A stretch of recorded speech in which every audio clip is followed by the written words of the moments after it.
അപ്പോൾ ഗായ്സ്, കുഞ്ഞുവിൻ്റെ ബർത്ത്ഡേക്ക് നമ്മളൊരു കുട്ടി സർപ്രൈസ് പ്ലാൻ ചെയ്തിട്ടുണ്ട്. അപ്പം നമ്മുടെ സർപ്രൈസ് എന്തായാലും കൊറിയർ ഓഫീസിൽ വന്ന് കിടക്കുന്നുണ്ട്. നമുക്കത് കളക്ട് ചെയ്യാൻ വേണ്ടിയിട്ട് ടൗണിലേക്ക് പോവാം. അവിടെ ബർത്ത്ഡേക്ക് ഇനി 2 ദിവസം കൂടി ഉണ്ട്. നവംബർ 11-നാണ് ബർത്ത്ഡേ. അപ്പം ഇത് നേരത്തെ വന്നുകൊണ്ട് എന്തായാലും അവൾ കാണാണ്ട് നമുക്കത് കൊണ്ടുവന്നിട്ട് ഒളിപ്പിച്ച് വെക്കണം. അപ്പം എന്തായാലും നമുക്ക് ടൗണിലേക്ക് പോയിട്ട് അത് കളക്ട് ചെയ്യാം. ഒരു ഹാമ്പറാണ് കേട്ടോ സെറ്റ് ചെയ്തിട്ടുള്ളത്. കൂടെ ഒരു ബൊക്കയും കൂടി ഉണ്ട്. അവൾ സർപ്രൈസ് ആവുമെന്ന് പ്രതീക്ഷിക്കുന്നു. എന്തായാലും നമുക്കത് പോയിട്ട് കളക്ട് ചെയ്യാം. പോയിട്ട് വരാം. അപ്പോൾ നമ്മൾ ടൗണിലേക്ക് പോകാൻ വേണ്ടിയിട്ട് ഓട്ടോ ഒക്കെ കയറി. കുഞ്ഞ് വീട്ടിലില്ലാത്തതുകൊണ്ട് തന്നെ നമുക്ക് അവളെ സർപ്രൈസ് ചെയ്യാൻ വേണ്ടിയിട്ട് കുറച്ചുകൂടെ എളുപ്പമായിരുന്നു. വീട്ടിലുണ്ടായിരുന്നെങ്കിൽ എന്തായാലും കണ്ടുപിടിച്ചേനെ. പക്ഷെ എന്തായാലും ബർത്ത്ഡേൻ്റെ അന്ന് വരെ അവൾക്കത് ഒരു ക്ലൂ പോലും കിട്ടിയിട്ടില്ല, ഇങ്ങനെ ഒരു സംഭവം അവൾക്ക് വേണ്ടി സർപ്രൈസ് ആയിട്ട് വെയിറ്റ് ചെയ്യുന്നുണ്ട് എന്നുള്ളത്.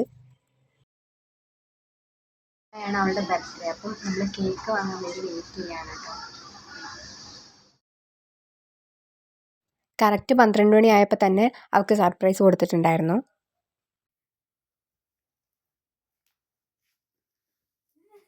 Happy birthday to you, happy birthday to you, happy birthday dear Kunju, happy birthday to you. Thank U.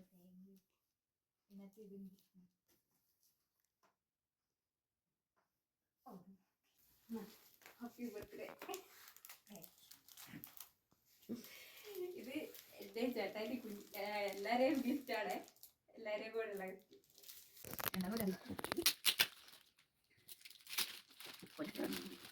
നല്ല ഇതെന്താ? ഇതാണ് നീ ചോദിച്ചത്? എന്റെ മോളെ,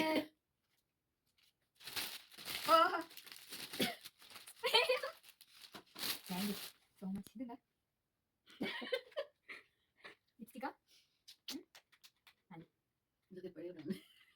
ഇതെങ്ങനെ ആക്കി ചേച്ചി? സൂപ്പർ ആണല്ലോ. ആ ക്രിസ്പലോ, മഞ്ച്, സ്നിക്കേഴ്സ്, റിങ്, ഇതൊക്കെ എപ്പോഴും വാങ്ങിയ. ഇതെങ്ങനെ സെറ്റാക്കി?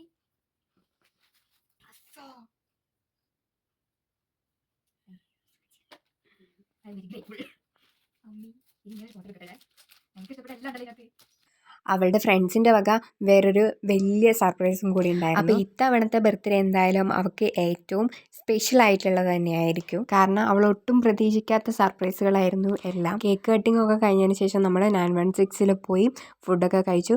തിരിച്ചെല്ലാവരും വീട്ടിലേക്ക് പോയി.